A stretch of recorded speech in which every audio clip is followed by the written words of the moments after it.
Ituturo ko po sa inyo mga idol kung paano po gumawa ng lamang loob ng baka or ng libro ng baka para panghalo sa gutong lugaw. Panoorin po ninyo. Ayan na nga mga idol, pumunta nga tayo sa palengke kanina. Bumili nga tayo ng libro ng karning baka. At taga po tayo ng gutong lugaw ngayong araw na ito. At syempre, hindi kumpleto ang guto kapag walang ingredients. Bumili na rito ng sibuyas, bawang, saka luya. At ating sangkap para panggisa sa guto natin, para lalong malasa at mawalang langsa ng guto. Kaya panoorin po ninyo yung video na ito kung gusto niyo matutong magluto ng gutong lugaw. So siyempre, pinipisa-pisa pa natin yung bawang para pantakot sa mga aswang. Charot! Tatanggalan natin yan ng kanyang balat para hindi masunog agad-agad. Kasi kapag may balat po yung bawang, madali po yung masunog. Pero in fairness mabango po ang balat ng bawang kapag ito ay napiprito at naluluto. Ayan, so tuloy-tuloy tayo mga idol. Abangan nyo lang po kung anong kaganapan mamaya dahil siguro akong matatakam kayo sa gagawin kong gutong lugaw. At syempre, maliban sa bawang at sibuyas, tayong ilalagay pantanggal ng langsa ng lamang loob ng karning baka. Ay. Slow motion lang ang pagano natin idol, mga kanguso, ang pagbabalat natin ng luya kasi ang laki-laki ng kutsara. Baka matagay yung kamay natin at may halo natin sa guto. Alisin muna natin ng dumi dyan, yung basura, para pumalinis ang mga sangkap na gagamitin natin mamaya sa pagluto ng guto. At syempre, hiwa-hiwain na natin ang sibuyas.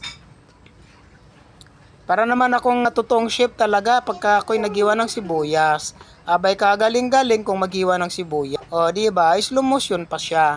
At syempre, ganun din, hiwain din natin ng maliliit ang bawang maluto at hindi siya masyadong at hindi siya pangit kainin kapag naihalo na natin sa luto.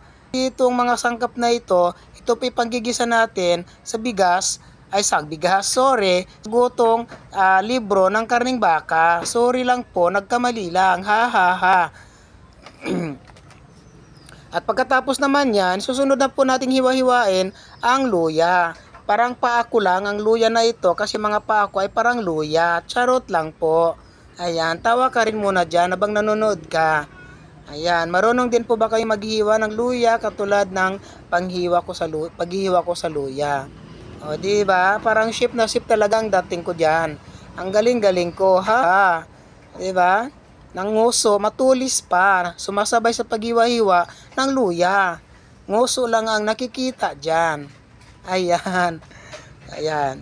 So, abangan nyo lang po mga idol kung ano ang magaganap o paano lulutuin at kung paano natin lutuin ang guto. Pasensya na po, nauutal-utal tayo kasi nga po, wala tayong practice. Dire-diretso lang. Kumbaga, instant lang po ang pag-voice over natin.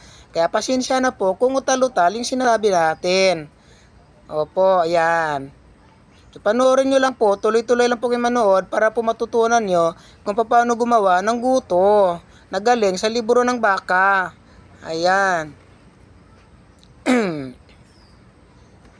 So, ayan. Siyempre, kailangan nating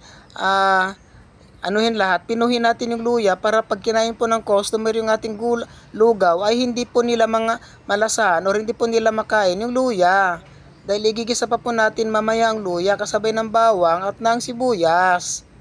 At ayun na nga, isasalang na natin ang kawali at magpapainit na po tayo ng mantika. Kailangan po munang mainit ang kawali bago natin nilagay ang mantika. So ayan, nilalagay na natin yung mantika. No, isang scoop ng mantika, panggisa po natin sa bawang, sibuyas at luya. Siyempre kailangan maging brown muna ito bago natin nilagay ang ating lamang loob ng baka o tinatawag nating libro ng baka nating hiniwa-hiwa na kanina. At syempre bago natin iniwa-hiwa yung librong baka na yan, linisan din muna natin, ilaga muna, pakuluan, linisan ng maayos bago natin lutuin. Kasi naman mga idol, alam niyo naman yung libro ng baka ay dyan po naiipon ang alam nyo na kung anong sinasabi ko. So dapat kapag nagluluto kayo ng guto, siguraduhin pong malinis ang lamang loob na inyong gagamitin. So ayan na nga, nagba-brown na yung ating luya, sibuyas at bawang. Ayan, nilaglag na natin ang ating sibuyas. Una po pala nating nilagay ang ating bawang. Yan, so pagka nag-brown na po yung bawang, ilaglag na po yung sibuyas. At kapag nag-brown-brown na rin po yung sibuyas, ilalaglag na po din yung luya. Yung luya pala mga idol, siya po yung pangtanggal ng langsa ng karning baka. Huwag lang po masyadong dadamihan kasi baka maging mapait naman ang inyong gutong, ang inyong lamang loob ng baka na panghahalo sa lugaw. Na kung tawagin sa amin dito ay gutong lugaw. Mga idol, magkaiba po ang gutong Batangas, gutong lugaw. Ang gutong Batangas ay kanin, dito sa amin ay gutong lugaw. Ayan, so nakikita natin mga kanguso, nagbabrown na po yung ating sibuyas, bawang at luya. So ayan na nga, ilalaglag na po natin ang ating lamang loob ng baka. Kung saan nilinisan na po natin yan, at nilaga na po natin yan, tinimpla na po natin yan bago natin hiniwa-hiwa. Muna natin isang kutsa ito, isang kutsa natin ng maayos para maging mabango at maging masarap at magsiksik sa laman o sa karne ang ating mga panimpla. Hindi ko na pala mga idol nilagyan ng suka yan. Yan po nilagyan lang natin ng paminta, magic sarap, bitchin at kunting asin saka kunting tuyo. Pero napakasarap na po niyan mga kanguso, mga idol. Ayan, nakikita ninyo mga ingredients na ilalagay natin dyan. Yan po ang sikreto para maging masarap. Isang kutsaritang asin lang po yung mga idol. Kasi baka masubrahan at hindi na natin makain. At baka mamaya mapunta sa aso dahil sa sobrang alat. So kailangan tansyahin lang ang paglalagay para hindi masayang ang pagkain. Ayan. So, siyempre, pagkatapos natin ilaglag yung ating mga ingredients na yan, kailangan nating halu-haluin at ilalaglag ulit natin dyan ng tuyo. Pampalasa, dagdag pampalasa sa ginigisa. Konting patak lang po ng tuyo, baka po umalat at hindi natin makain. So, pagkatapos mo nyan, siyempre, sasangkutsa po natin ang ating lamang loob na karning baka. So, kailangan po nating laging hinahalo-halo mga idol, no, para hindi po dumikit yung ating niluluto sa kawali. Mag-mix siya ng maayos. So kailangan halu-haluin kasi pag hindi naluhalo po yan, yung sa taas po ay hindi mapupunta sa ilalim at hindi magkakaroon ng magandang lasa. So kailangan talaga hinahalo-halo ng mabuti ang lamang loob ng karning baka. Sasangkutsa muna natin yan ng almost 4 minutes po, no. Pagkatapos po ng paghalo-halo natin ay lalagyan ng takip, no. Lalagyan po natin yan ng takip para po mabilis kumulo at madaling lumambot yung karne. Even though malambot na po yan, natin palambutin. Ayan, syempre nilagyan din natin yan ng dahon ng paminta or laurel. Dagdag pampabango po. Yung iba naman po, nilalagyan ng star anise. Pero ako po, hindi na ako naglagyan ng star anise dyan kasi yung star anise po mga idol ay matamis, no? So, hindi na ako naglagay nun. Ang nilagay po natin dyan ay laurel. Pero, napakasarap na po niyan mga idol. Simpleng panimpla. Pero, napakasarap na po niyan mga idol. Basta tansyahin nyo lang ang inyong ilalagay na mga panghalo dyan. Yan. Siyempre lang natin ng isang basong tubig, no, para mabilis lumambot yung ating karne. Anyway, nasangkutsa na po natin yan kanina mga idol bago natin nilagyan ng tubig. At syempre, tatak po natin yan para mas mabilis lumambot yung ating lamang loob or yung tinatawag natin guto. Yan. Ang guto kasi lugaw, no? Lugaw na may karne. So, yan tawag natin dito ay lamang loob or libo ng karning baka. So, yan.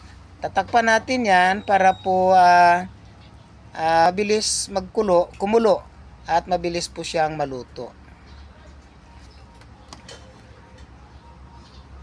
So ayan na nga siya mga idol, oh. Ang bilis lang, 'di ba? Kumulo na po siya at kitang-kita naman natin, umuusok-usok na po siya. Napakasarap po niyan mga idol. Promise, subukan niyo pong gumawa nito sa inyong mga bahay. Ang sarap po niyang panghalo sa lugaw at ang napakasarap din pang-uyan. Sasali na natin sa ating lalagyan. Ayan, oh. Napansin niyo may konting sabaw-sabaw kasi mas masarap pag may sabaw-sabaw siya. Kasi pag hinalo mo siya sa lugaw ay magkakaroon agad ng lasa. At syempre pag inula mo siya sa kanin, syempre mayroong konting sarsa, napakasarap na po talaga niyan mga idol, mga kangus.